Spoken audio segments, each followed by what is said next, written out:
मोहम्मद शाहिद आपको अपने channel SSK Bharat startup and organic farming में फिर से एक बार तहे दिल से स्वागत करता हूं। SSK Bharat business conference meeting में एसएसके भारत के सीएमडी श्री कार्तिक रावत सर ने एसएसके भारत रोल मॉडल के बारे में क्या क्या जानकारी दी है, आज आप सब इसी के बारे में जानने वाले हैं। तो आइए सुनते हैं श्री कार्तिक रावत सर को।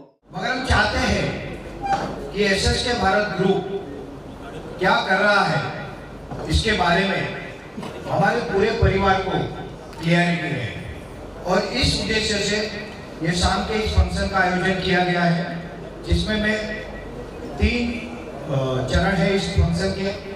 एक हम हमारी एसएसके भारत की कॉर्पोरेट फिल्म रिलीज करने जा रहे हैं, वो आप देखोगे।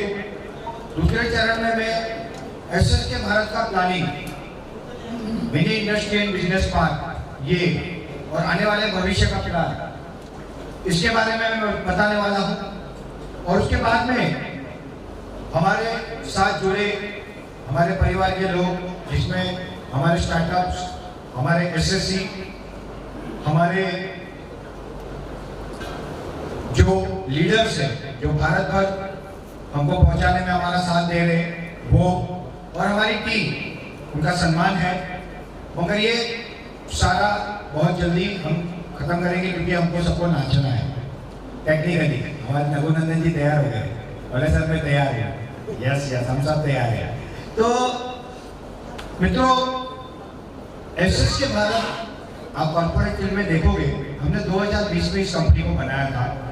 मगर ये कंपनी जब बनी तब SSK Bharat management and media private limited, यानी मैनेजमेंट करना और मीडिया हमारा कुछ लक्ष्य था, मीडिया से जुड़ा हुआ, इसलिए हमने उस कंपनी को बनाया था। टेक्निकली हमारा लक्ष्य था कंसल्टिंग करना, और वो करते हुए जिस कंपनी के लिए हम कर रहे थे, उनका जो नेटवर्क है वो देश के 18 राज्य, 800 तहसील, 4,500 ग्राम पंचायत, 10,000 गांव और 25 लाख किसान, साथ में 250 250 फार्मर प्रोड्यूसर कंपनी, ये हमने सिर्फ 4 साल के समय में डेवलप किया। ये करने के बाद आज से 8 महीने पहले एक ऐसा समय आया कि जिनके लिए नेटवर्क बनाया था, उनका जो प्लान था या है वो डिले हो रहा है, और वो डिले होने के कारण हमारे लोग बहुत चिंता में थे। और तब समय आया कि हमको ये निर्णय लेना था कि हमको आगे क्या करना है। अगर हम जिस तरह से चल रहे थे उस तरह से चलते रहते तो शायद 3-4 महीने बाद हमको हमारी सारी कंपनी बंद करनी पड़ती, क्योंकि आपका बिजनेस नहीं है तो रेवेन्यू नहीं है, रेवेन्यू नहीं है तो प्रॉफिट नहीं है, और प्रॉफिट नहीं है तो आप खर्चे कैसे करेंगे। ये एक एंगल था। दूसरा एंगल था कि इतना बड़ा जो नेटवर्क बनाया है, ये नेटवर्क के भविष्य का भी तो कुछ सोचना होगा। भले हमने दूसरे के लिए वो बनाया, मगर नैतिक रूप से हम भी उसमें शामिल थे, तो हम उसको हमारी नैतिक जिम्मेदारी मानते थे। और इसलिए फिर बहुत ज्यादा इसमें सोचा गया कि क्या करें, कैसे करें, क्योंकि उस समय पे हम जो काम कर रहे थे सिर्फ बायोफ्यूल सेक्टर में काम कर रहे थे, और बायोफ्यूल में भी जो हमारा इनिशिएट था वो bio CNG CBG project, compress biogas project, ये हमारा लक्ष्य था। मगर ये प्रोजेक्ट अगर हम करने जाते हैं तो ये कम से कम 40-50 करोड़ से छोटा एक प्रोजेक्ट था नहीं। दूसरा, अभी उसकी परीक्षा होनी बाकी है। जितने प्रोजेक्ट मार्केट में है वो कितने वायबल है, कितने प्रॉफिटेबल है, इसके बारे में प्रॉपर डेटा अभी तक अवेलेबल नहीं है। तो डायरेक्ट उसमें अगर हम करते भी हैं तो समझो हमने एक प्रोजेक्ट लगा भी दिया, तो उससे कई हजारों लोगों को कैसे आधार देंगे। तो इसके ऊपर फिर हमारी प्रोजेक्ट टीम ने काम किया, हमने काम किया, हमारे साथ लोगों ने मिलकर काम किया, और फिर जाके हमने एक मॉडल बनाया जिसका आज हमने वास्तु पूजन किया। और अब आने वाले समय में हम क्या करने जा रहे हैं, कैसे जा रहे हैं, हमारी स्ट्रेटेजीज क्या है, प्लान्स क्या है, ये बिजनेस मॉडल ऐसा क्यों है। बहुत बार लोग बोलते हैं 15 लाख लेते हो आप, क्यों ले रहे हो। बहुत बार लोग बोलते हैं कि आप पैसे कैसे लाओगे। तो ये सारे सवालों के जवाब आज मैं देने के लिए यहाँ पे खड़ा हूँ। मगर सबसे पहले हम शुरुआत करेंगे हमारी एसएसके भारत की कॉर्पोरेट फिल्म के लॉन्च के साथ। तो मैं रिक्वेस्ट करूंगा, अगर रेडी हो तो कॉर्पोरेट फिल्म को ले लीजिए।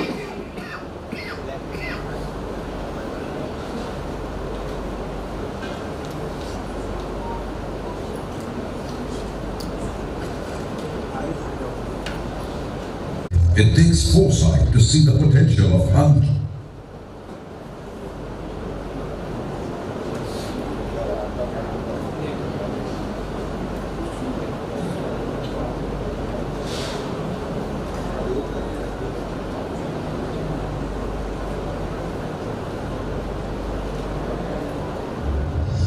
It takes vision to dream big. It takes foresight to see the potential of Hangzhou.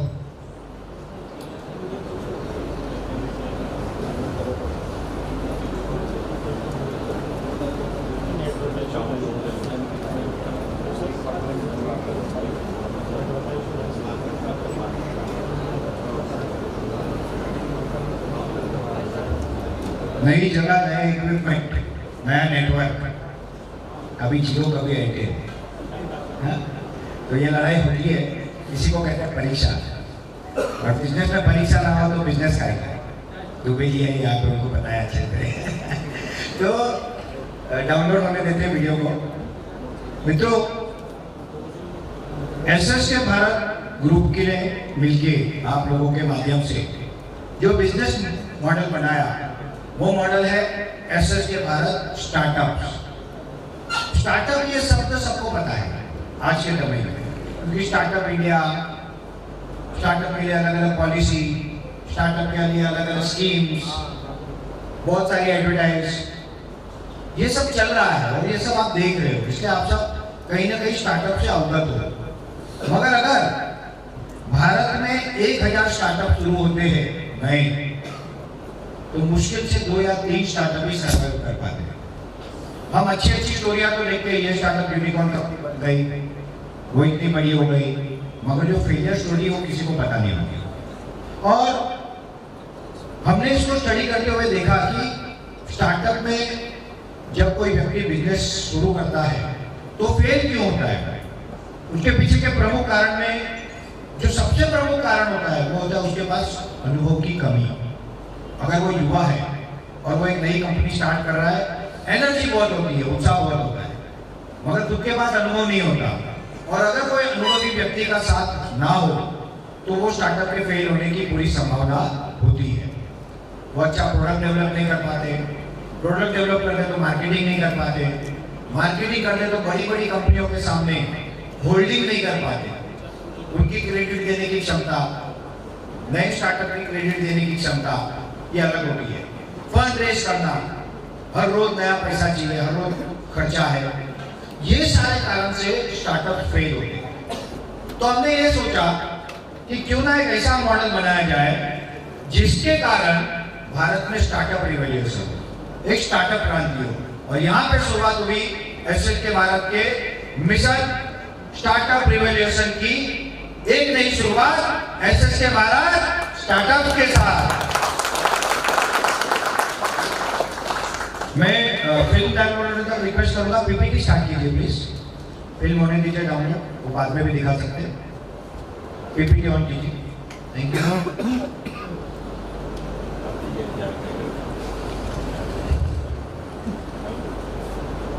Full screen कर दीजिए। वेलकम टू एसएस के भारत ग्रुप। चलो करते एक नई शुरुआत एसएस के भारत स्टार्टअप के साथ।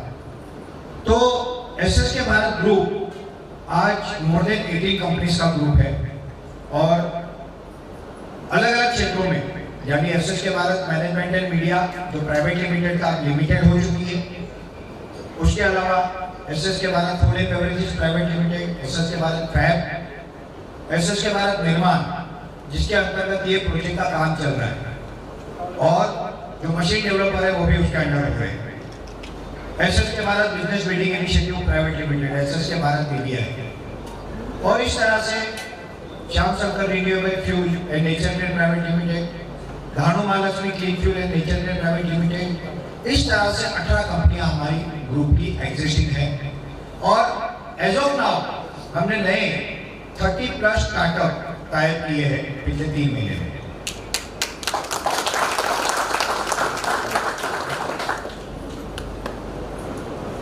भारत, हम सब भारतीय हैं और भारतीय होने का गर्व लेना ही चाहिए, क्योंकि भारत वो देश है जो पिछले अगर 300 साल का इतिहास हम छोड़ दें तो 5000 साल तक विश्व गुरु था।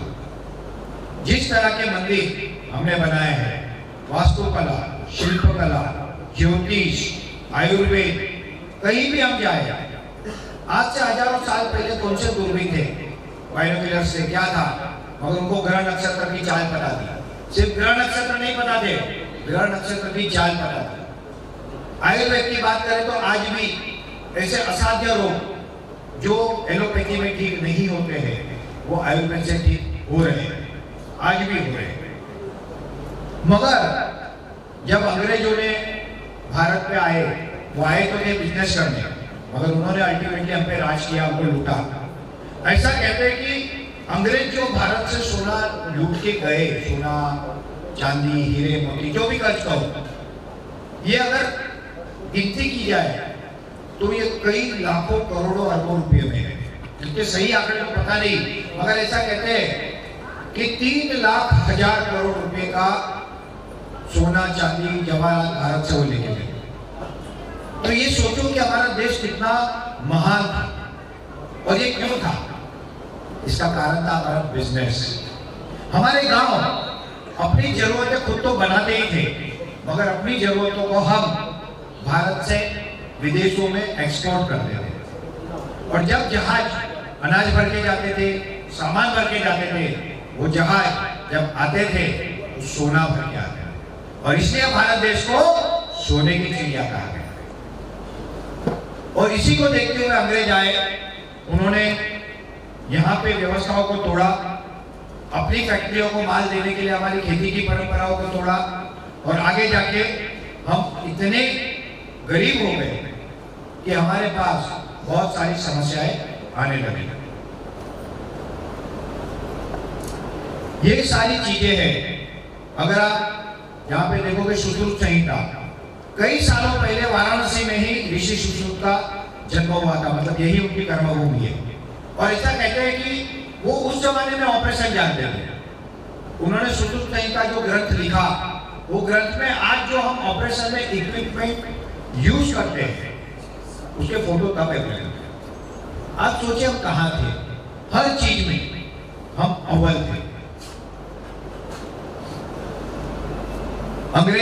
अंग्रेजों का काल, उसके बाद आजादी का काल, कई वीरों ने अपने जीवन की, अपने प्राणों की आहुति दी। नाना साहेब, तात्या तोपे, मंगल पांडे, कुंवर सिंह, झांसी की रानी लक्ष्मीबाई, हम कभी नहीं भूल सकते। इन लोगों ने 1857 में पहली बार स्वतंत्रता के लिए युद्ध करना शुरू किया और एक चिंगारी जलाई। वो आगे बढ़ती गई धीरे धीरे धीरे, और फिर उसने एक आंदोलन का रूप लिया, और आगे जाके अब आजाद हुए। ये प्ले होगा voice. Takes foresight to see the potential of uncharted territory. It takes courage to envision a better world. It takes the visionary touch of a master to shape the future. It takes a true pioneer to look forward into the future and leave a legacy for generations to come. With foresight and the Midas touch, one team has changed the face of the biofuel industry. Welcome to SSK Bharat Group, envisioning a quantum leap in modern living. It all began in 2017 when Advocate Shyam Shankar Upadhyay, a client and a friend, invited Mr. Kartik Rao to a biofuel business seminar. At that time, Mr. Kartik had been involved in the real estate industry for almost 20 years. Mr. Kartik had profound, deep understanding of the necessity, benefit, and future of this sector after listening to the presentation. And thus, two like-minded visionaries came together with one purpose in mind: to revolutionize the industry with streamlined procedures and systems, and spreading it on a pan-India level. They originally began working for Mira Clean Fuels Limited, a firm that aimed to construct biofuel plants.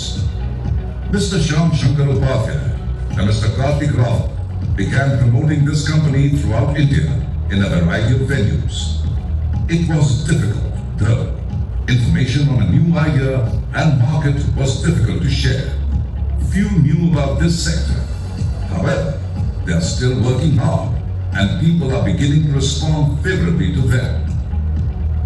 Nonetheless, a global coronavirus pandemic struck India in 2020. They now felt that creating their own platform was necessary to provide better service and engage with people on a ground level. The result was the establishment of SSK Bharat Management and Media Private Limited in July 2020.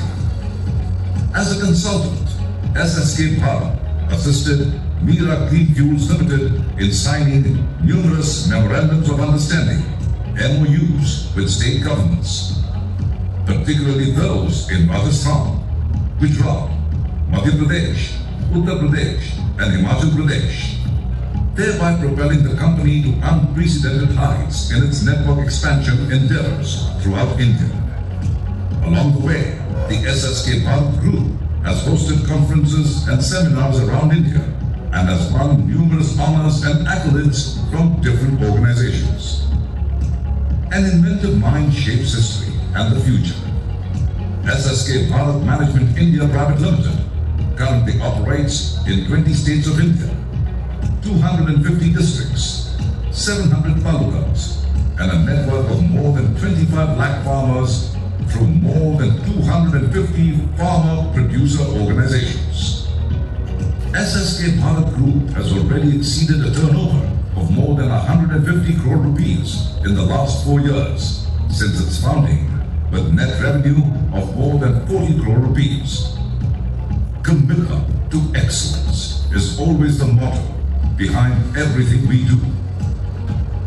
Along this exciting path, we expanded into new territories and established SSK Bharat Nirman, a subsidiary that handles all infrastructure and project-related operations for the SSK Bharat Group. SSK Bharat Food and Beverages Private Limited, also known as SSK Bharat Fab, was subsequently established. Here we are using a completely novel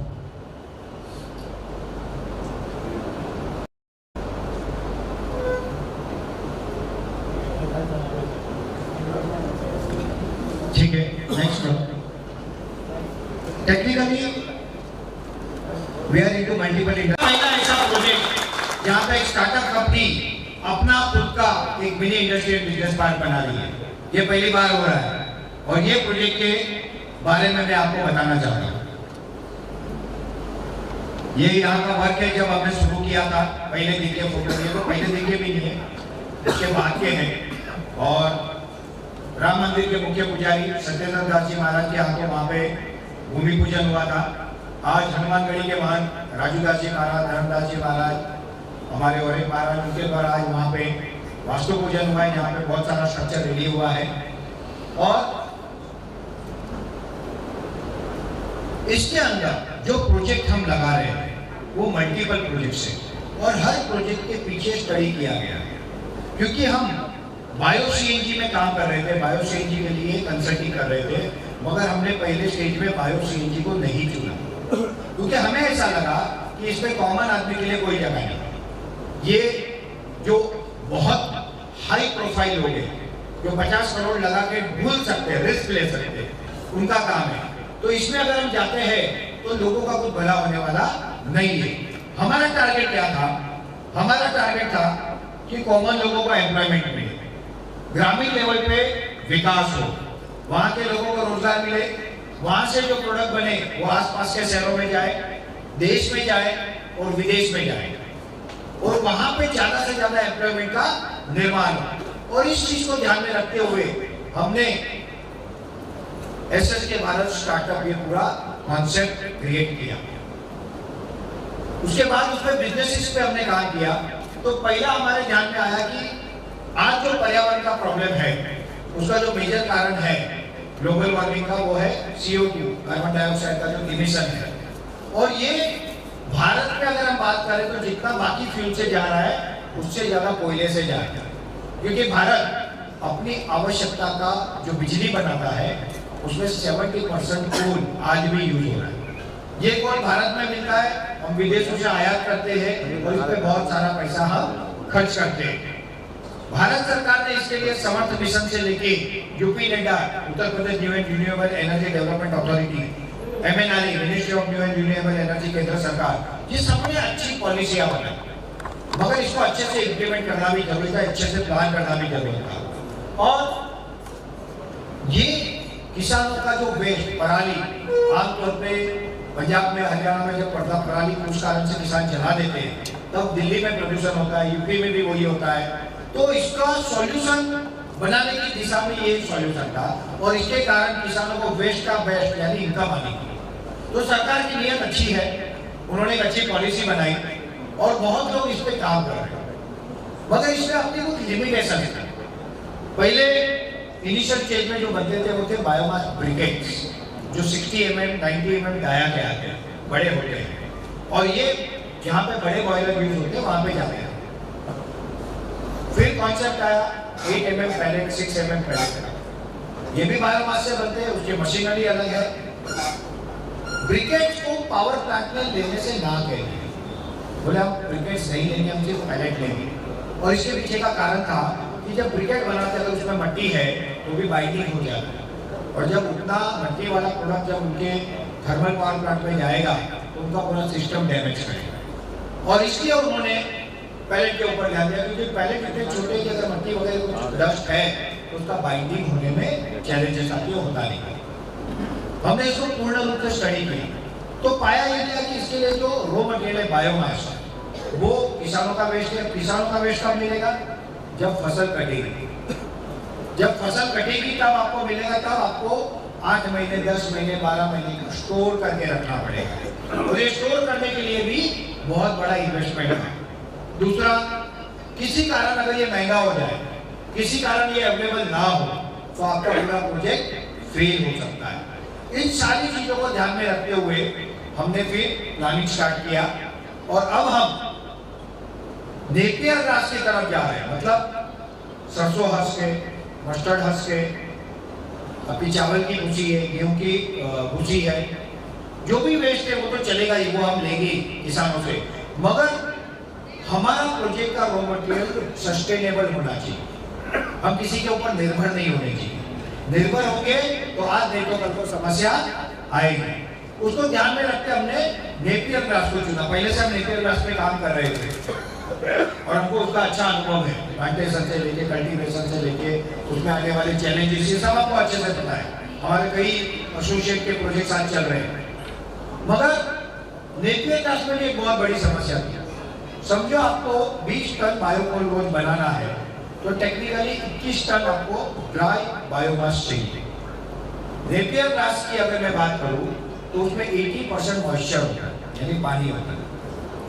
20%, 18%, 22% depend upon stage, उसमें dry matter होता है, और जो dry matter होता है उसी से कोई प्रोडक्ट बनता है। चाहे आप CNG में यूज करो, चाहे कोल में यूज करो, यूज होगा ड्राई मैटर। इसके ऊपर हमने स्टडी किया तो कोई बोलता था सन ड्राइंग करो, कोई बोलता था सोलर ड्राइंग करो, कोई बोलता था आप ड्रायर लाओ बड़े बड़े, उसमें ड्राइंग करो। तो जो कॉन्सेप्ट चल रहा है वो है ड्रायर वाला कॉन्सेप्ट। बड़े बड़े इंडस्ट्रियल ड्रायर्स होते हैं जिसके अंदर नेपियर ग्रास को टुकड़े करके पाउडर करके डाला जाता है, और वहां से फिर हीटिंग होके जो बाहर आता है वो आता है 12% 15% मॉइस्चर वाला नेपियर ग्रास। अब ये इंडस्ट्री है ना, है तो बहुत बड़ी, और इसके जो मार्जिन है ना बहुत ठीक है, बहुत छोटे मार्जिन है, और इस मार्जिन में अगर आपका प्रोडक्शन को जरा भी ऊपर गया तो आप सर्वाइव नहीं कर सकते। इस चीज को ध्यान में रखना भी जरूरी था। तो हमने देखा कि जब ड्रायर से ड्राई करना पड़ता है नेपियर ग्रास, तो 80% मॉइस्चर या 70% मॉइस्चर वाला जब 10% 12% पे लाना हो तो दो बार ड्रायर में घुमाना पड़ता है। नंबर 2, वो ड्रायर को हीटिंग करना पड़ता है, electric heating is not viable. और फिर क्या करोगे, तो आप हीटिंग या तो लकड़े से करो या फिर आप जो कोल बनाओगे उस कोल से करें। लकड़े के तो हम करने वाले ही नहीं, वी आर डैम श्योर कि हमको पेड़ काटने नहीं है, लकड़ा जलाना नहीं है, हमको इसमें जाना ही नहीं है, क्योंकि हमको प्रकृति को बचाने का काम करना चाहते हैं। तो ये तो गलत है। दूसरा टॉपिक, जो हम पहले क्या विकेट बनाए उससे उसको हीटिंग है। अरे जो माल हम बना रहे हैं बेचने के लिए, उस माल से अगर यूज करके हीटिंग करेंगे तो क्या फायदा। और फिर हमने उसको स्टडी किया डीप वे से, और फिर हम आगे बढ़े। और दुनिया में पहली बार, इंडिया में नहीं, दुनिया में पहली बार हम ऐसा मशीन डेवलप कर रहे हैं, उसकी पहली झलक आप देख रहे हो। ये मशीन 80% मॉइस्चर को डायरेक्ट 10% पे लाएगा, without heating, without dryer, nothing. और ये मशीन पहला आपके अपने वाराणसी में इंस्टॉल होने जा रहा है, इसका वाराणसी वासियों को गर्व होना चाहिए। ये आप सबने शुगर मिल देखा होगा। शुगर मिल में जब गन्ना जाता है तब उसके क्रशिंग होके जूस निकलता है, और उसके बाद जो रह जाता है उसे कहते हैं बगास। वो बगास में 40-45% मॉइस्चर होता है, और वो मॉइस्चर से भी वो लोग हीटिंग में उसको यूज करते हैं अपने फैक्ट्री के पर्पस के लिए, या फिर बेचा जाता है। हमें चाहिए था 10% मॉइस्चर, 12% मॉइस्चर। ये आना लगभग नामुमकिन माना जाता है, आज भी नामुमकिन माना जाता है। कोई ये एक्सेप्ट नहीं कर सकता कि ये विदाउट ड्रायर या विदाउट सन ड्राइंग ये हो पाएगा। तो हमने ये मशीन डेवलप कराया, ये उसके कुछ पार्ट है। टेक्निकली मशीन 15 तारीख रात तक पहुंचना था, बट ईश्वर को परीक्षा लेनी थी, और हम एक फॉर्मूला पे विश्वास करते हैं, जहाँ चाहे वहां आए। मशीन तो लगना ही है, 10 दिन बाद लगेगा और क्या होगा।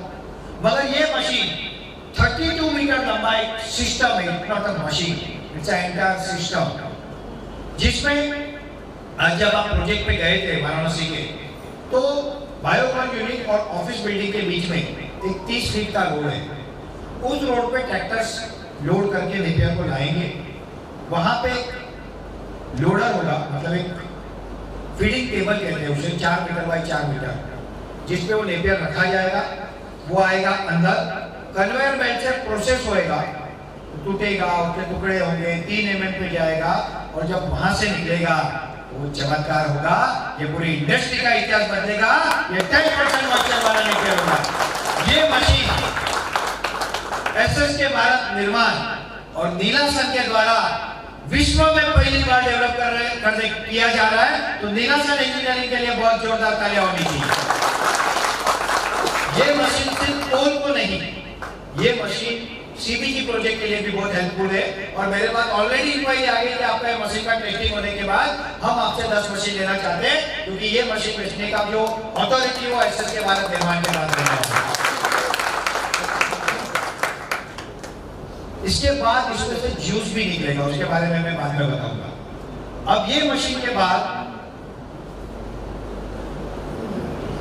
ये उसी के पार्ट से इतने बड़े बड़े पार्ट इतना फाइन ट्यून करके बनाया गया है, और इतनी मेहनत लगी है इस पे, ये मुझे पता ही था कि ये समय पे नहीं आएगा।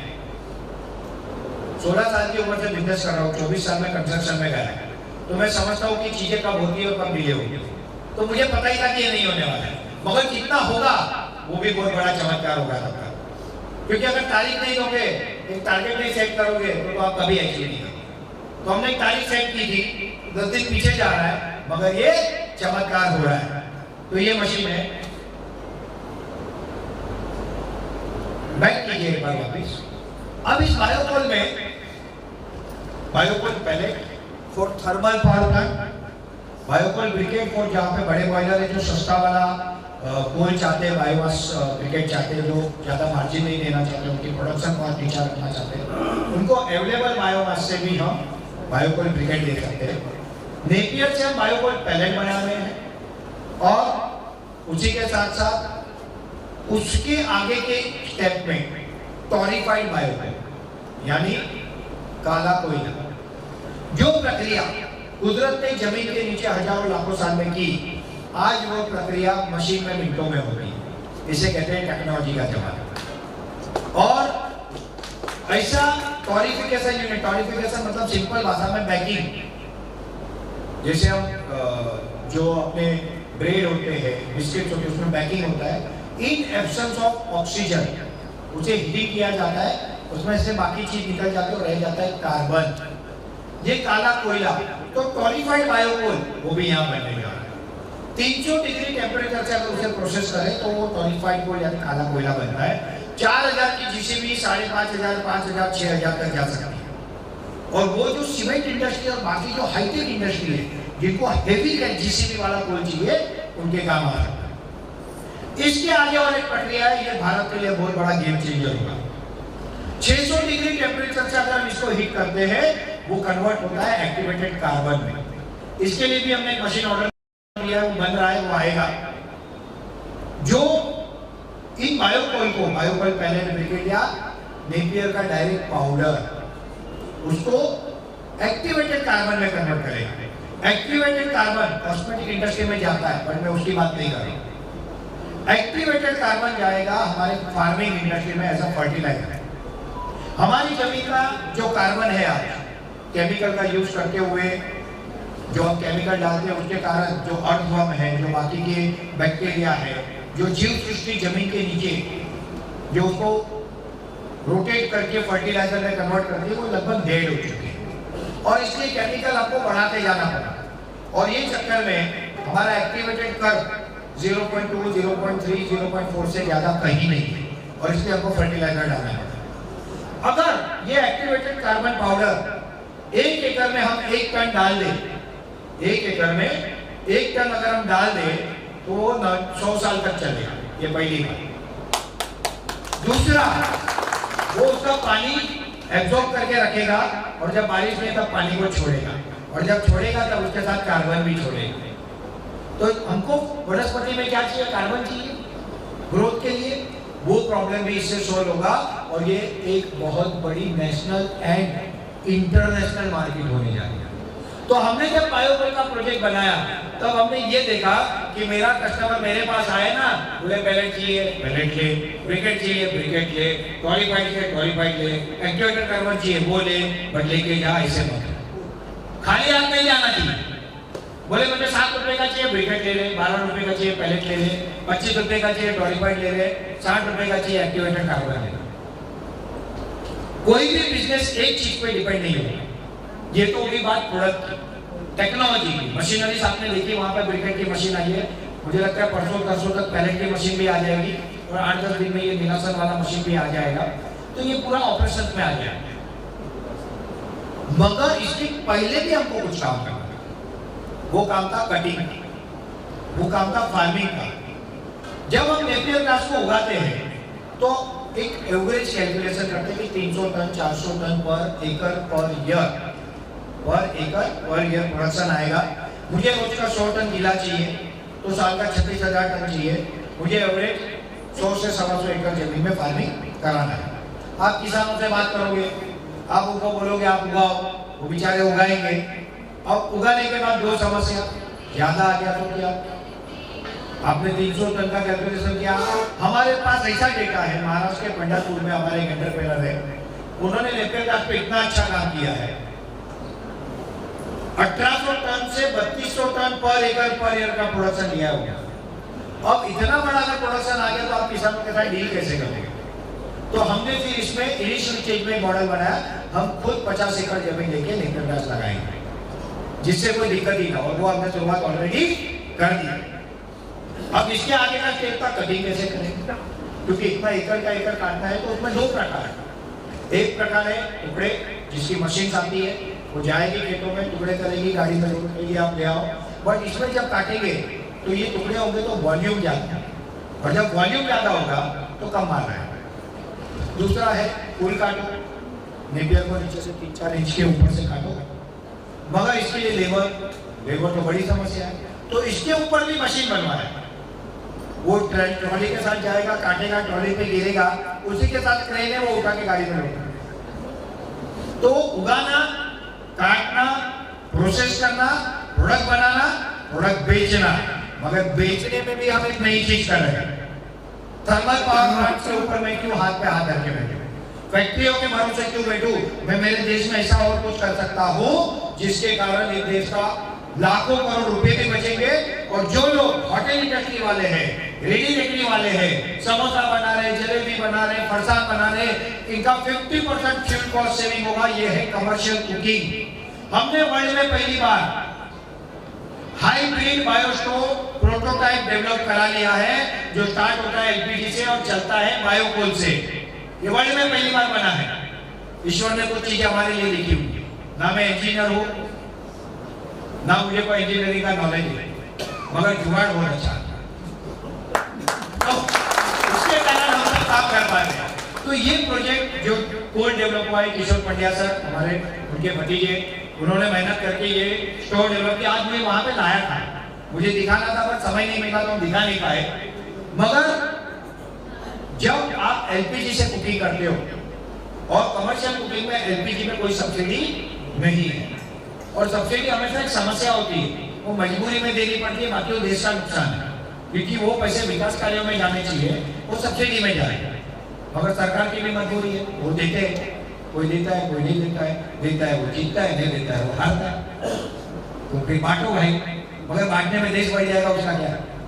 तो टेक्निकली 1 किलो एलपीजी को अगर हमें बायोकोल कुकिंग से रिप्लेस करना है तो 3 किलो बायोकोल लगता है। अब एलपीजी कमर्शियल 100 रुपए 90 रुपए कम से कम है, वो काम आपका 40 से 50 रुपए में हो जाएगा। एक सिलेंडर किसी को डेली का लग रहा है तो 1000 रुपए का वो डेली का सेविंग करेगा, महीने का 30,000, साल का 3,60,000। जब इतना सेविंग होगा तो ये इंडस्ट्री चलेगी, आगे बढ़ेगी, और ये काम हम अपने दम पे, अपने स्टार्टअप, अपने गांव-गांव की फ्रेंचाइजी के माध्यम से कर रहे हैं, और ये लाखों करोड़ रुपए का एलपीजी का इंपोर्ट भारत का बचाएगा और भारत को विश्व गुरु बनाने में सहयोग देगा। ये है हमारा पूरा बायोकोल इंडस्ट्री। पहले ब्रिकेट, क्लोरीफाइड, activated carbon, thermal power plant, factory, छोटी फैक्ट्री, बड़ी, और कुकिंग। अब कुकिंग में मैं किसी पे निर्भर नहीं करता। सिर्फ वाराणसी की बात करो तो मुझे लगता है 500,000 होटल होंगे। अगर इनका फ्यूल बचेगा, पैसा बचेगा तो ये करेंगे कि नहीं? कोई भी करेगा। जहां बेनिफिट है वो एक्सेप्ट होता है, बट उसे वायबल करना है। बायोस्टोव मार्केट में अवेलेबल थे, ऑलरेडी थे, सालों से थे, मगर उसमें कुछ लिमिटेशन थे।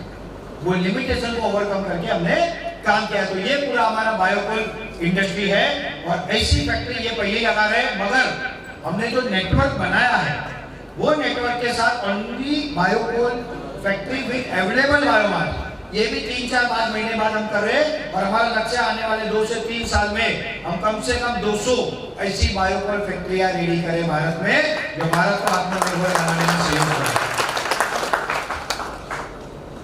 दूसरा प्रोडक्ट जो आप डेवलप कर रहे हैं वो है कैटल फीड, पशु खाद्य, पशु आहार। आप सबने बहुत सारी कंपनियों के ऐड देखे होंगे, बजाज का है, गोदरेज का है, कपिला पशु आहार, आपने बहुत सारी ऐड देखी कि बहुत अच्छा चल रहा है। हमने इस प्रोजेक्ट के साथ साथ एक 500 के लिए हाफ टन पर आवर, मतलब 10 घंटा अगर मैं चलाता हूँ तो 5 टन पर डे कैपेसिटी का कैटल फीड यूनिट भी हम लगा रहे हैं, उसकी मशीन आ चुकी है। और ये कैटल फीड नेपियर ग्रास के पाउडर से ही बनेगा, क्योंकि नेपियर ग्रास में 17 से 18% प्रोटीन होता है और 40-45% फाइबर होता है, जो पशु के लिए बहुत अच्छा माना जाता है। इसके साथ साथ मैंने आपको बताया कुछ देर पहले कि उसमें से नेपियर प्रोसेस करेंगे तब लिक्विड निकलेगा, स्लरी। वो स्लरी का क्या करेंगे, तो वो स्लरी से हम किसानों को आजू बाजू में वो स्लरी देंगे, उसमें कुछ चीजें हम न्यूट्रिशन ऐड करेंगे। हम स्पिरुलिना यानी एक प्रकार की शैवाल, एल्गे, उसकी खेती कराएंगे। धरती पे सबसे पहले अगर कुछ बना तो पानी, पानी के बाद शैवाल, शैवाल से एक कोशीय जीव, प्राणवायु, बहुकोशीय जीव, और फिर पूरी सृष्टि की रचना होगी। अवकाश यात्री जो अवकाश में जाते हैं वो खाना नहीं ले जाते किलो करके, उनको बिरयानी नहीं मिलती ऊपर, वो स्पिरुलिना की टैबलेट्स लेके जाते हैं। इसके अंदर 17 से 18 प्रकार के विटामिन, मिनरल, प्रोटीन, एक व्यक्ति को तंदुरुस्त रहने के लिए जो कुछ चाहिए वो सारा उसके अंदर है। ये स्पिरुलिना फार्मिंग हम कराएंगे, हम किसानों को सिखाएंगे, और वो हम बाइबैक करेंगे। वो बाइबैक करने के बाद 90% नेपियर पाउडर, 10% स्पिरुलिना पाउडर और कुछ यूनिक आयुर्वेदिक औषधि, ये सस्ता भी होगा मगर सारे कैटल फीड से अच्छा भी होगा। ये प्रोडक्ट हम डेवलप करने जा रहे हैं। और मुझे लगता है 1 महीने पहले मैं और उपाध्याय सर हम दिल्ली गए थे, ईरान की एम्बेसी में गए थे, वहां पे ईरान के कमर्शियल अटैच डॉक्टर बाबरी वो थे। उन्होंने हमको बताया कि ईरान उनकी जरूरत का 65% कैटल फीड भारत से लेता है। आप हमको सैंपल भेजो, हम सब लेने को तैयार है। तो भारत की मार्केट तो है ही है, दुनिया की मार्केट भी है। और आप सबको पता ही होगा कि एसएसके भारत ग्रुप के chairperson advocate Shyam Shankar Upadhyay sir already 62 देशों के ट्रेड कमिश्नर नियुक्त हो चुके हैं भारत सरकार के। तो पूरी दुनिया में इसको एक्सपोर्ट कर सकते हैं। मिनिस्ट्री ऑफ एक्सटर्नल अफेयर्स उसके द्वारा उनकी नियुक्ति है। तो एक्सपोर्ट करना हो तो हमारे पास डायरेक्ट व्यक्ति है, कहीं बाहर जाने की जरूरत नहीं है। तो एक कोल यूनिट, एक कैटल फीड यूनिट, उसका भी रॉ मटेरियल नेपियर ग्रास, इसका भी रॉ मटेरियल नेपियर ग्रास। और तीसरा नेपियर ग्रास के चाय के कप, प्लेट, चम्मच, ये भी यहाँ पे बनने जा रहा है, क्योंकि हम प्लास्टिक को एलिमिनेट करना चाहते हैं और पर्यावरण की रक्षा करना चाहते हैं। तो ये भी यहाँ पे बनने जा रहा है। ये कैटल फीड यूनिट जब लगेगा तब इस तरह से दिखेगा। ये उसका फोटो है, कुछ दिनों बाद आपको वही देखने मिल जाएगा। मिनी डेयरी इंडस्ट्री, आप में से कितने लोग दूध पीते? लगभग सारे। बच्चों को कितने लोग दूध पिलाते?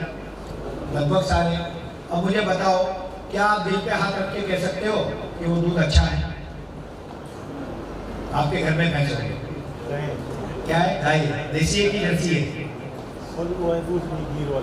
खीर वाली। चलो बहुत बहुत बधाई और तालियां रघुनंदन जी के लिए।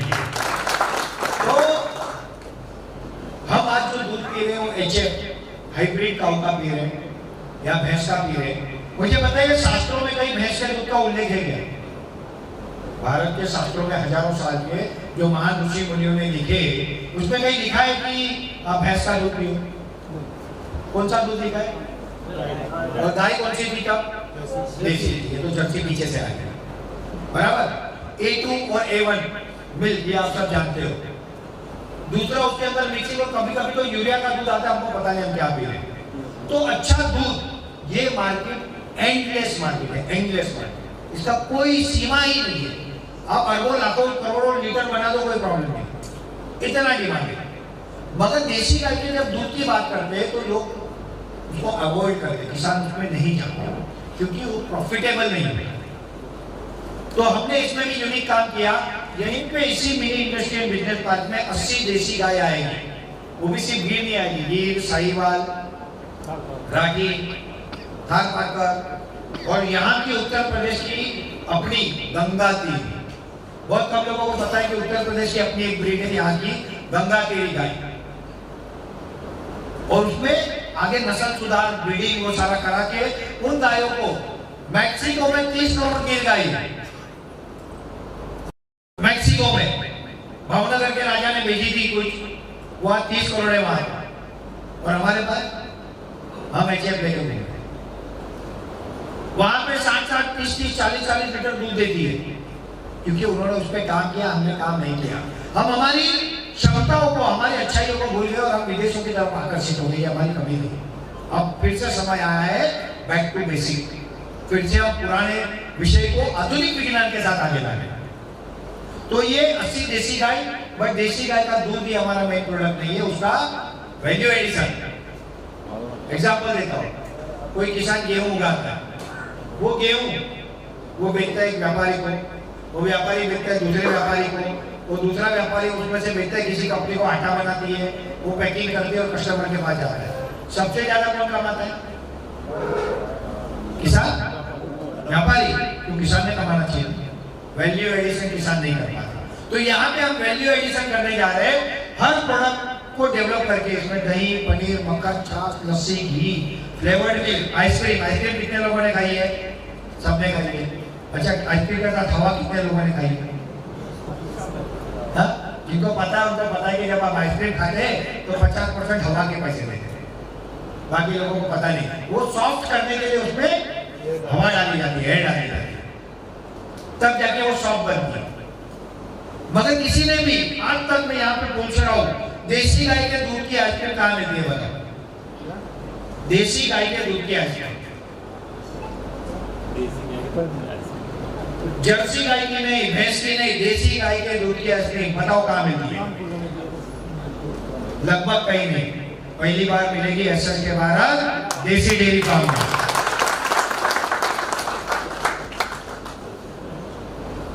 ये तो अभी झांकी है, पिक्चर अभी बाकी है। ये हमारे दूध के प्रोडक्ट के जो हमारा कोर है ही नहीं। हमारा टारगेट है पेंट इंडस्ट्री। गाय के गोबर से प्राकृतिक पेंट बनता है, जिसकी ट्रेनिंग खादी ग्रामोद्योग जयपुर में मिलती है। हमारी टीम ऑलरेडी लेके आई है। अब मैं फ्री हो रहा हूँ तो मैं भी जाऊंगा दिवाली के बाद एक फ्रेश ट्रेनिंग के लिए। और इमल्सन और डिस्टेम्पर पेंट जो हम बाकी बनाते हैं केमिकल से, वही क्वालिटी का या उससे अच्छा गुण का है, क्योंकि उसमें केमिकल हैश नहीं है तो उसके साइड इफेक्ट भी नहीं है। ये पेंट इससे बनता है। पेंट इंडस्ट्री भारत की शायद 1 लाख करोड़ की होगी और वो 3-4 कंपनियां ही कंट्रोल करती है, किसी को आने नहीं देती है। तो हम इस गोबर से पेंट बनाएंगे और पेंट बेचने की दुकान भी अपनी, दूध बेचने की दुकान भी अपनी, दूध के प्रोडक्ट बेचने की दुकान भी अपनी। कल को कोई ये ना बोले तेरा माल क्यों बेचोगे, तेरी जरूरत ही नहीं, मेरा माल मैं बेचूंगा। हम बेचेंगे, हम सब मिलकर बेचेंगे। और बाकी के प्रोडक्ट बहुत सारे बनते हैं। तो ये इकोसिस्टम हम डेवलप करें। ये 80 गाय के दूध से काम नहीं चलेगा, हमको 200, 500, 1000 गाय का दूध चाहिए।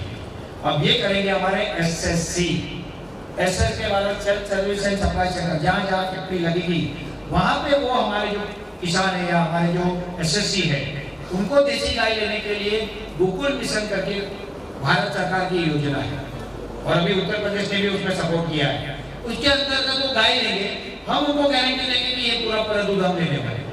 ये गोबर भी हम लेने वाले हैं, गोबर दे, चारा ले, ऊपर से पैसा ले दूध का। ये कॉन्सेप्ट पहली बार एसएस के भारत आ रहा है। तो ये पूरा का पूरा इकोसिस्टम हम डेवलप कर रहे हैं डेयरी में, जो आज तक किसी ने नहीं किया। अमूल ने किया है, अमूल भी कलेक्ट करता है, वो बनाता है और अपनी फ्रेंचाइजी से बेचता है, मगर वहां की देसी गाय का दूध हम 1000-2000 लीटर का प्रोडक्ट बनाएंगे, वो तो कहाँ खत्म हो जाएगा हमको पता ही नहीं चलेगा। इतनी बड़ी मार्केट है।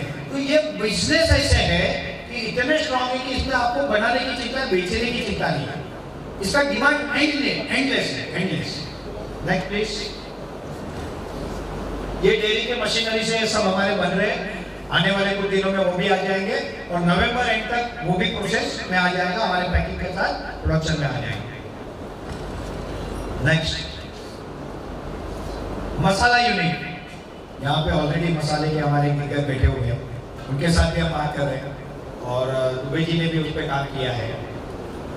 हमारा कॉन्सेप्ट यह है कि हमको मसाला अपनी ब्रांड का तो बनाना है। एसएस के Bharat food and beverages private limited, SS के भारत फैब मसाले, मगर उसकी खेती वहाँ के किसानों के पास कराना है।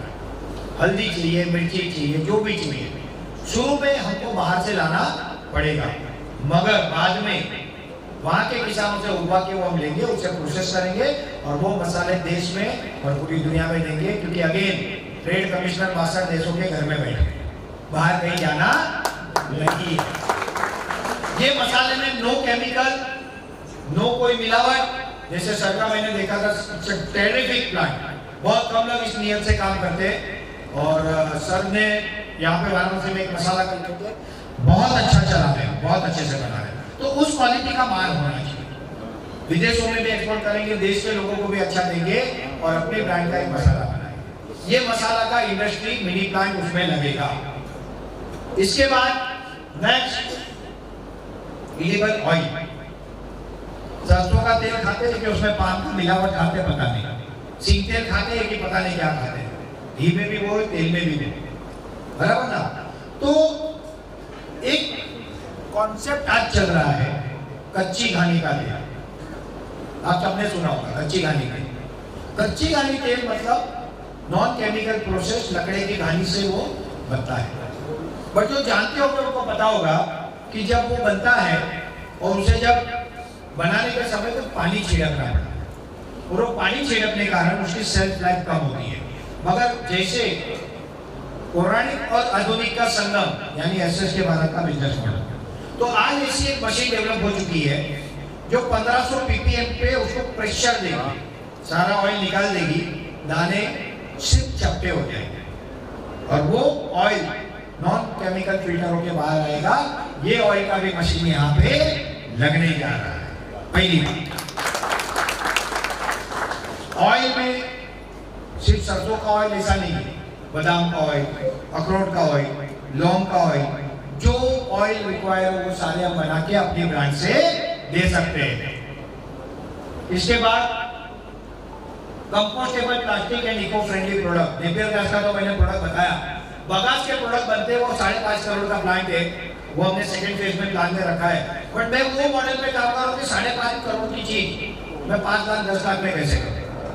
मैं हमेशा वो सोचता हूँ, मुझे करोड़ों समझ में आते ही नहीं, मुझे लाखों ही समझ में आते हैं। बड़ी चीज को छोटे में कैसे बिठाना वो मैं कोशिश करता हूँ। तो जो हमने नेपियर गैस का मशीन लाया वो 10 लाख का ही मशीन, वो प्लेट भी बनाएगा, चम्मच भी बनाएगा, आपके चाय के कप भी बनाएगा नेपियर गैस से। 5.5 करोड़ का इन्वेस्टमेंट का आउटपुट ROI क्या, और 10 लाख का अगर माल बनता है तो क्या।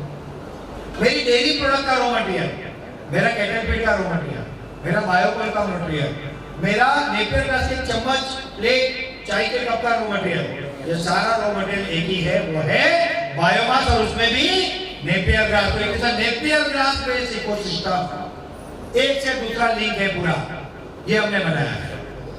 इडिबल ऑयल के आगे कंपोस्टेबल प्लास्टिक, हम सब प्लास्टिक को दबा के यूज करते हैं। 2 प्रकार के प्लास्टिक है, सिंगल यूज प्लास्टिक और मल्टीपल यूज, मतलब बाल्टी होती है, मंगे होते हैं, उसका तो चलो कुछ करते हैं। सिंगल यूज प्लास्टिक उठाते हैं, फेंक देते हैं। यहाँ पे पान मावा बहुत चलता है, इसे वो उदाहरण दे रहा हूँ, उसमें पन्नी बांधते हैं प्लास्टिक की, फेंक देते, थैली लाते फेंक देते, दूध की थैली फेंक देते, ठीक है। कोई भी थैली में कुछ बांध के लाया, चाय फेंक देते, नहीं कैसे चलेगा, बर्बाद हो जाएगा सब। वो जलता है तब कैंसर करता है, और जमीन में जाकर तब जमीन को बंजर करता है। इसको बदलना बहुत जरूरी है, मगर आज कंपोस्टेबल प्लास्टिक आ गया है, मगर वो अगर मैं गुजरात में बन रहा वहां से यहाँ लाऊंगा तो आज के प्लास्टिक को कॉम्पीट नहीं कर सकता। इसलिए मुझे हर फैक्ट्री में कंपोस्टेबल प्लास्टिक की यूनिट लगानी है। हम कोशिश करेंगे कि आने वाले समय में हमारे सारे पैकिंग भी इसी प्लास्टिक के द्वारा बने हुए हो। ये total unit with land 15 crore का एक प्रोजेक्ट लगभग होता है, और ये पहला प्रोजेक्ट वाराणसी में हो रहा है। इसके बाद जौनपुर, आजू बाजू के तहसील, महाराष्ट्र, गुजरात, राजस्थान, मध्य प्रदेश, झारखंड, कर्नाटक, ये जगहों पे होके 2025-26 में हम कम से कम ऐसे 21 से 51 प्रोजेक्ट रेडी करना चाहते हैं, और 2030 तक हम 500 फैक्ट्री ऐसी रेडी करना चाहते हैं। ये हमारा लक्ष्य है।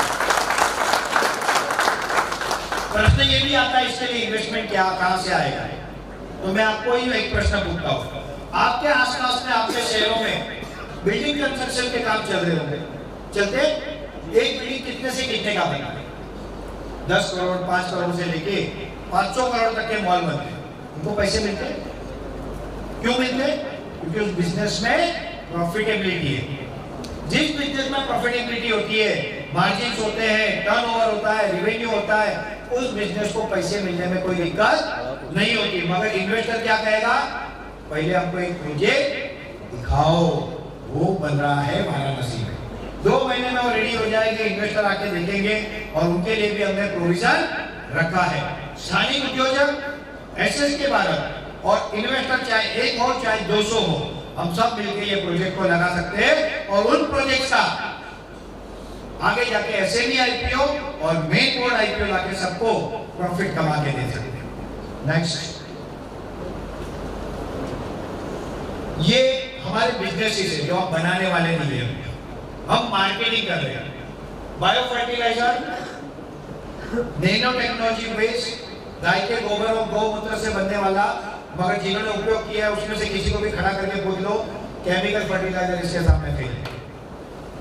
ये इतना एडवांस फर्टिलाइजर है, गो ग्रो NPK का solution, fertiliser gold growth nutrition का सॉल्यूशन, और ये प्रोडक्ट गो लाइफ साइंसेस जो कि अहमदाबाद बेस्ड कंपनी है, गौतम अदानी जी की सगी भतीजी दर्शनी बेन अदानी की ये कंपनी है, और ये प्रोडक्ट इतना यूनिक है, ऑलरेडी हमने 18 राज्यों में पहुंचाया है, मगर किसान आसानी से चीजें एक्सेप्ट नहीं करते, इट टेक्स टाइम, मगर अब ये अपना रिजल्ट दिखाने लगा है, और हम मानते हैं आने वाले समय में ये बहुत बड़ी इंडस्ट्री होगी। इसके साथ साथ हमारी टीम ने ऑलरेडी, उत्सव भाई कहाँ है, उत्सव भाई वहाँ खड़े हो जाइए।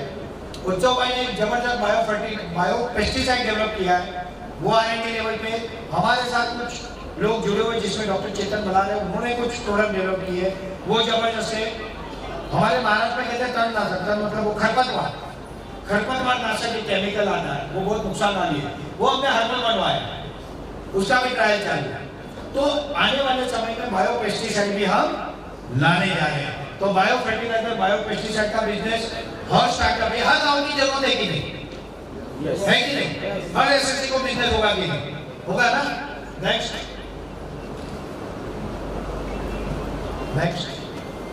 एफएमसीजी प्रोडक्ट, मुझे कोई बताएगा लक्स साबुन कौन सी कंपनी बनाती है? कौन सी? हिंदुस्तान लीवर, बहुत बढ़िया। Dove, Pears, Head and Shoulder. अरे भाई साबुन शैम्पू बनाने में कौन रॉकेट साइंस देगा? हम भी बना सकते हैं, क्यों नहीं बना सकते? मगर उनके जैसा मार्केटिंग पावर वो हमारे पास नहीं, और वो अगर हमारे पास हो तो हम उनसे अच्छे प्रोडक्ट बनाने पे भी काम कर सकते हैं। और वो काम एसएसके भारत कर रहा है। 15 जनवरी के पहले साबुन, शैम्पू, टूथपेस्ट, हेयर ऑयल, मसाला ये एसएसके भारत फैब के अंदर मार्केट में आ जाएगा और एसएससी के लिए अवेलेबल होगा। लोग मुझे पूछते सर प्रोडक्ट का है, प्रोडक्ट अब बनने शुरू हो जाएंगे। दूध के सारे प्रोडक्ट कौन बेचेगा? एसएससी। मसाले का प्रोडक्ट कौन बेचेगा? बताओ भाई, एसएससी। एसएससी की परीक्षा नहीं ले रहा हूं, बताओ जोर से। आपके ऑयल के प्रोडक्ट कौन बेचेगा? एसएससी। कोल कौन बेचेगा कुकिंग के लिए? आपके एरिया में फैक्ट्री है तो कोल कौन बेचेगा? चूल्हा कौन बेचेगा? अभी और प्रोडक्ट चाहिए? इतने में ही करोड़पति बन जाओगे भाई, ज्यादा लालच चाहिए। तो ये पूरे के पूरे प्रोडक्ट आपके लिए 2-2.5 महीने में आ गए और आप सब बहुत अच्छा बिजनेस करके हम सब हमारे देश की रेवेन्यू देश में रख के उसको रोटेट करके इकोनॉमी को बढ़ा सकते हैं। और $5 ट्रिलियन जो भारत की इकोनॉमी बनाने का भारत सरकार का प्रधानमंत्री श्री नरेंद्र मोदी जी का लक्ष्य है, उस लक्ष्य में अपना भी योगदान दे सकते हैं। ये हम कर सकते हैं। इको फ्रेंडली प्रोडक्ट के बारे में मैंने आपको ऑलरेडी बताया। ये चाय के कप जो बना थे वीडियो शेयर कर देंगे। नेपियर ग्रास के चाय के कप है, ये आप कूलर में पीते हो ना, कूलर से भी सस्ता पड़ेगा। और वहाँ मट्टी पकाते हैं, कच्ची पक्की होगी तो मट्टी का वेस्ट होगा। यहाँ कोई वेस्ट नहीं, उगेगा काटोगे, उगाओगे, बनाओगे, उगेगा काटोगे, उगाओगे, और किसान के घर में पैसा जाएगा। ये देखिए चाय के कप है, और इसके लिए मैं विश्वास देशमुख को धन्यवाद देना चाहूँगा। उनके माध्यम से हम यहाँ तक पहुँचे। एसएसके भारत ग्रुप की एक खासियत है, मैं अपने आप को ग्रेट नहीं मानता, मैं हो भी नहीं सकता। हम सब मिलकर ग्रेट बन सकते। हमको सबका इनपुट लेना चाहिए, इनपुट को लेकर काम करना चाहिए, और वही काम हम करते हैं। फ्रूट वेजिटेबल इंडस्ट्री अभी हमारा इसी बार ऑलमोस्ट डील मतलब फाइनल हुआ था कि अदानी विल्मर, क्योंकि हम फर्टिलाइजर उनके ग्रुप का बेच रहे थे, तो अदानी विल्मर वो फर्टिलाइजर से उगे हुए प्रोडक्ट बाईबैक करें। मगर कुछ मैं काम के लोड में था और ये एक बहुत बड़ा साइकिल है, तो इसको आसानी से करना कठिन है, तो हमने उसको थोड़ा होल्ड रखा। अभी हम उसको ऊपर भी काम करेंगे। बट टेक्निकली एसएसके भारत अपनी खुद की फर्टिलाइजर पेस्टिसाइड से खुद खेती करके, खुद उगवा के, खुद की शॉप फ्रूजी shop, fruit and vegetable shop, SSK Bharat फ्रूजी शॉप के माध्यम से अपने प्रोडक्ट यानी अपना वेजिटेबल, अपने फ्रूट और अपना अनाज हम खुद बेचते जाने वाले। We are developing an entire ecosystem. हम किसी के हाथ जोड़ने नहीं जाएंगे भाई, मेरा मान लीजिए। हम खुद अपनी व्यवस्था का निर्माण कर रहे हैं, और गांव में जो फ्रेंचाइजी बना रहे हैं वो SSK Bharat self service and supply centre यानी एसएससी, और शहरों में SSK Bharat hyper sale centre यानी एचएससी, ये हम बनाने जा रहे हैं। और ऑलरेडी मुझे लगता है 10-15 बन चुके हैं यहाँ पे आसपास में। अभी जो प्रोडक्ट दिए थे मैंने ध्यान नहीं दिया था, बट इस दिवाली से अगली दिवाली के पहले डैम श्योर 10,000 से ज्यादा एसएससी और एचएससी बना के रहेंगे। और ये करोड़ों का टर्नओवर वाला बिजनेस है। हम कंपनियों को दे सकते हैं, विदेशों में दे सकते हैं, हर जगह पे दे सकते हैं। हम और एक चीज पे काम कर रहे हैं। मैंने आपको बताया कि स्टार्टअप बंद हो जाते हैं, क्यों? बना तो लेते हैं, बेच नहीं पाते। तो हमने एक मॉडल किया है, हम किसी विदेशी कंपनी के पास तब जाएंगे जब वो बहुत आवश्यक होगा। भारतीय कंपनी का बिजनेस हम करने को तैयार है, मगर हर वो स्टार्टअप जो प्रोडक्ट बना रहा है, वो स्टार्टअप के प्रोडक्ट को भी हम मार्केट करेंगे और उसको करने के लिए स्टार्टअप मॉल, स्टार्टअप मार्ट, ये भी हम भविष्य में बनाने जा रहे हैं। ये सारी जो चीजें कह रहा हूं मैं, ये वाराणसी में 6 महीने के अंदर आपको दिखाऊंगा। ये कह नहीं रहा, वो करके दिखाऊंगा। ये हम सब करके दिखाएंगे, हम सब मिलकर करके दिखाएंगे। आप सबका सहयोग है तो बहुत आसान है। हमारे स्टार्टअप किसी को फॉरेन ट्रिप नहीं दे सकते, हाँ, किसी को गिफ्ट नहीं दे सकते। कहां से बेचेंगे अपना माल? हम उनका माल भी बेचेंगे क्योंकि वो हमारे अपने हैं, हमारे देश के।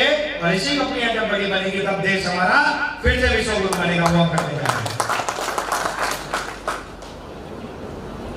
और फ्यूचर प्लान, फ्यूचर प्लान में हम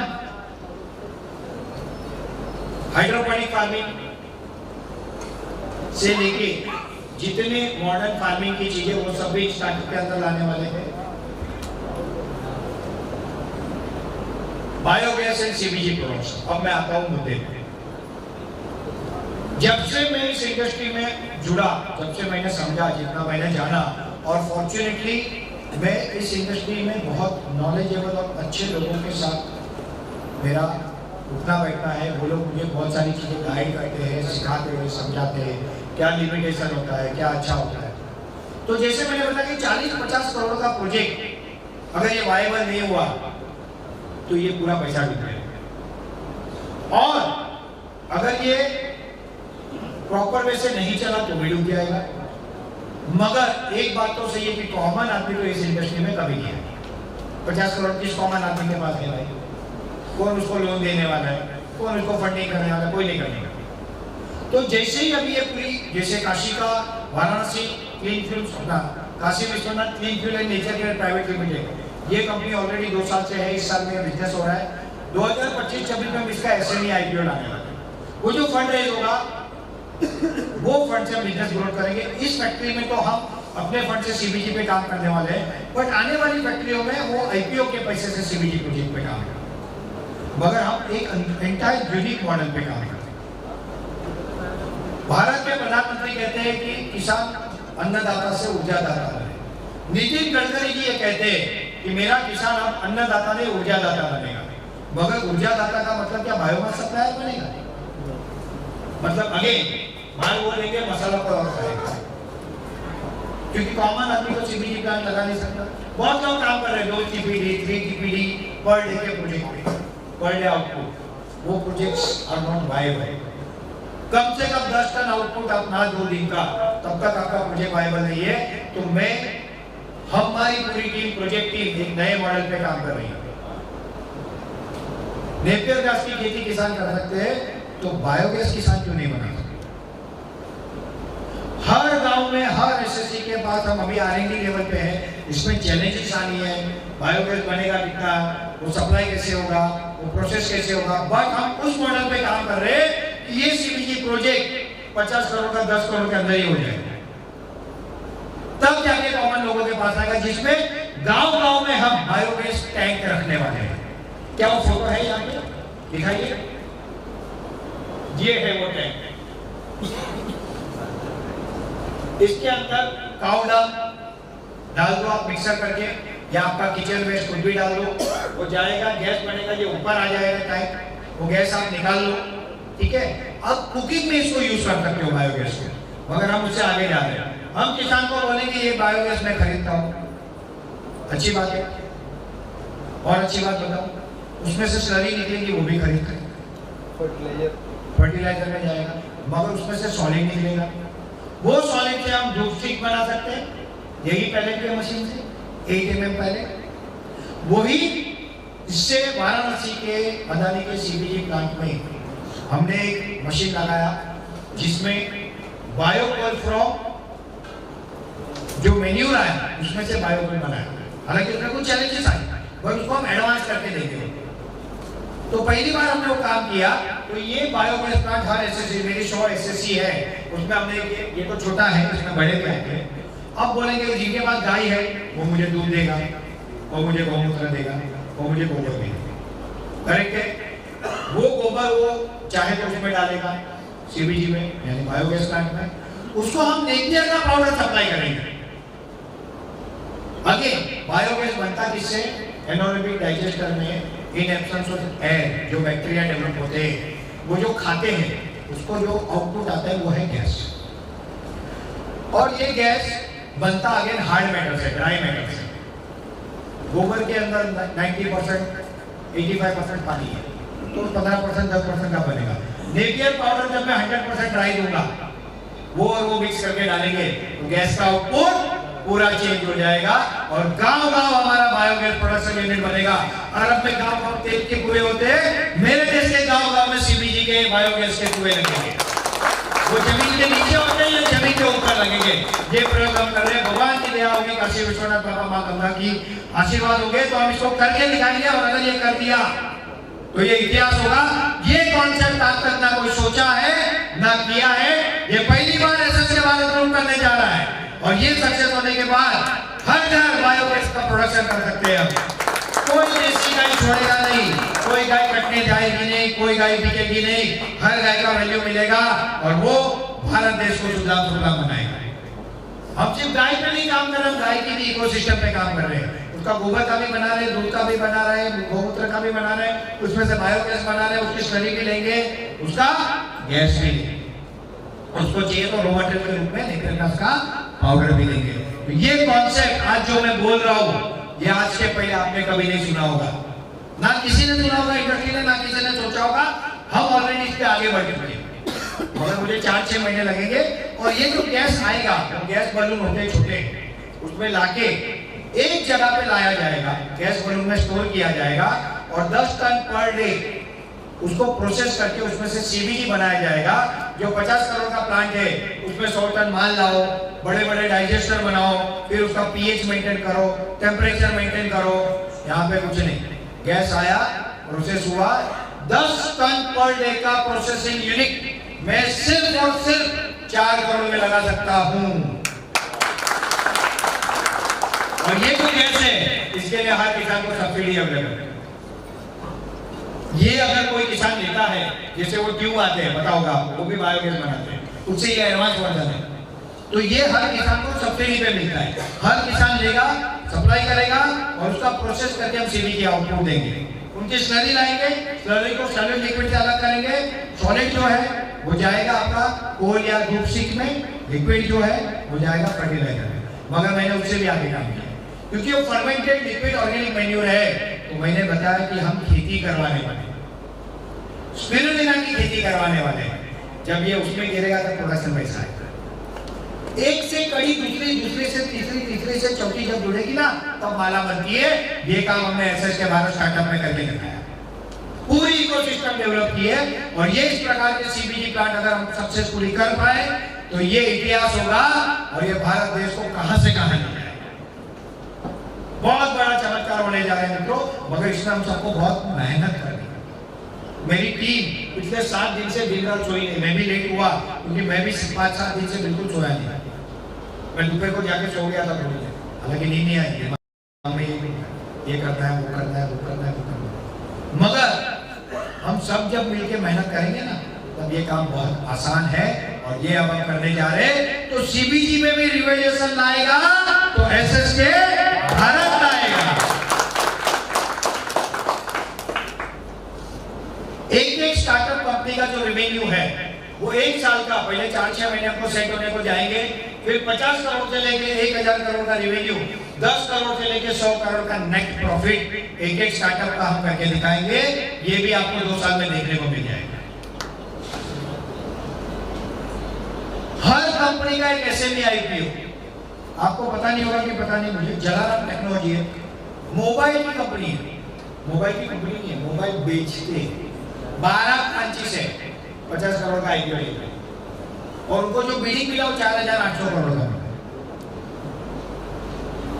आपको पता नहीं होगा सूरत में ऐसी कंपनियां जो बटन बनाती है, उनके आईपीओ है। जब आपका बिजनेस होगा, फैक्ट्री होगा, बिजनेस मॉडल होगा, गांव-गांव में फ्रेंचाइजी होगी, टर्नओवर होगा, रेवेन्यू होगा, एक तालुका में काम करोगे, 10 तालुका में काम करोगे, दुनिया में काम करोगे, तो आपका आईपीओ आ सकता है कि नहीं। इसकी तैयारी हमने अभी से की है और पहला IPO Kashi Vishwanath nature private limited का 25-26 में आ जाएगा। उसके लिए हमने काम किया। और एसएस के Bharat management and media limited इसका आईपीओ 2028 से 30 के बीच में मेन बोर्ड आईपीओ आएगा। और जो इक्विटी हम लोगों को दे रहे वो आज से चेंज हो गया है। जो 25 से दे रहे थे वो 30 हो चुका है। सिक्योरिटी डॉक्यूमेंट बंद हो चुका है। बट मैं आपको दिखाता हूँ साल भर में 100 रुपये, मैं 100 से भी बेच के दिखाऊंगा। जिस तरह से हम जा रहे हैं ना वो आंधी है और जो होगा वो क्रांति है। Next please. ये काशी विश्वनाथ का आईपीओ का शेड्यूल टाइमिंग, ये एसएस के भारत का शेड्यूल टाइमिंग। तो अभी भी कोई रह गया हो तो पत्ताने से अच्छा है कि आ जाए। ये अपॉर्चुनिटी हम सिर्फ अपने जान पहचान वाले लोगों को दे रहे, तो जो लेना चाहता है वो ले, बाकी बड़े बड़े हाथी तो खड़े ही। ठीक है, next please. Our vision to bring back ancient glory of Bharat again. जो भारत की ग्लोरी थी दुनिया में, विश्व गुरु की, वो हमको फिर से लानी है। और taking India towards a stronger and green $5 trillion economy, ये बनने में जो हमसे योगदान हो वो हमको देना है। ये हमारा विजन है, मिशन है। और फिर से हमको भारत को विश्व गुरु बनाना है। तो आओ मिलकर करते हैं एक नई शुरुआत एसएस के भारत स्टार्टअप के साथ। बहुत बहुत धन्यवाद। जय हिंद, जय भारत, शुभम भवतु सर्वदा। Thank you. उम्मीद करता हूँ आपको वीडियो पसंद आया होगा, तो लाइक करें, शेयर करें, कमेंट करें, सब्सक्राइब करें और साथ ही साथ बेल आइकन दबाना ना भूलें, ताकि जो भी वीडियो हम अपलोड करें वो आप तक पहुँचे। जल्दी मिलते हैं आपसे अगले वीडियो में। धन्यवाद।